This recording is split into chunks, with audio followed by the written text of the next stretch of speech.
everyone. I'm joined by Miss Sarah Johnson. Sarah has come all the way from England and now she works in Vietnam and she works at The Word alongside me, as well as at Ho Chi Minh City magazine, Citypass. It's not a magazine, it's a travel guide company. It's a travel guide company. Yes. I've been here for, I think, a year and a half now, maybe a little bit over. And I came here just after I graduated. Okay. Well, a little bit after I graduated. I came out here to teach, and I was going to originally go to China, but then someone was just like, why don't you go to Vietnam? And I'd heard from people that it was a pretty cool place, so I was like, yeah, why not? Let's go to Vietnam. Great, actually. I'm not a professional journalist or anything. So I've been lucky to do what I've done. But like highlights have probably been my prostitution article, which didn't get published. Okay. Like, what was interesting about that? Oh, well, I got to go to Pham Lao and interview Nigerian people who actually weren't male prostitutes, which I was a bit disappointed about. Obviously, there is a lot of censorship in Vietnam. You can't say a lot of things.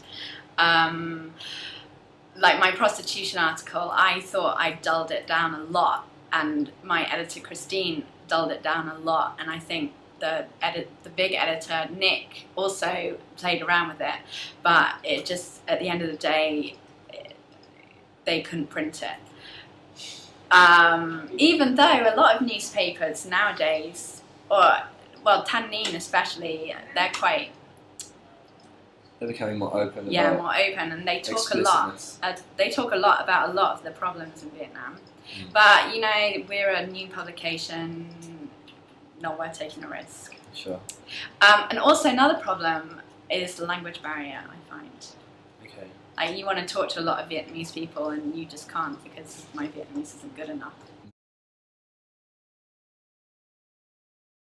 At The Word, I have a lovely colleague / friend called Kim V. Okay. And she helps you with direct translations? Yes. She helps me a lot. I think a lot of people are off the radar as well. Like, there's that community that goes out all the time and you see them all the time.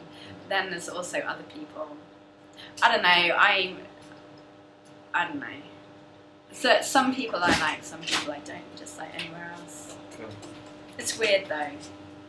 It's weird. I find a lot of people are weird when they come to Vietnam. Yeah. Or they come here weird.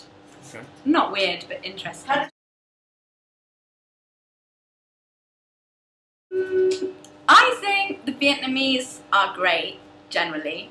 As a white female, a very white female, who is also substantially bigger than 90% of the population here, I often get called fat pig, which apparently is a term of endearment. I find that difficult to say. Well, I've been assured by various people, because obviously fat pig in English doesn't have the nicest of connotations. For sure. But you know, the Vietnamese have received me, I'd say, really well. I've never really had any problems. They love it when you try and speak their language, which I do very badly. Yeah, it's true. But what else? Yeah, I guess it's hard sometimes being being bigger than 90% of the population. I feel a bit like a giant at times. But about Vietnam, what's your favourite thing? I don't know, give me inspiration. The cheapness. The cheapness? No, I don't know, that's a pretty standard answer. My favourite thing about it, I don't know, just that there's kind of your options are kind of limited, but at the same time Not very, limited, very yeah. open, because there's very few people doing the same things. I'd say my favourite thing Me. Actually, you know what? Like, I kind of enjoy just sitting down with some locals and drinking. Oh yeah. Yeah. Like, I went to Mornay recently, and I met this guy who does. He's like an easy rider, and What's an easy ride?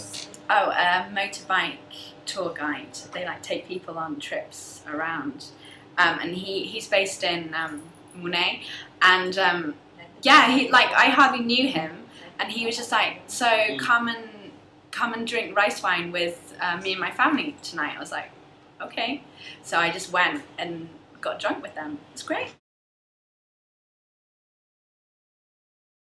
Some people's driving habits annoy me slightly, and especially when they beep at me and I'm right next to them, and that annoys me, and I give them a death glare and usually say something not very nice in English.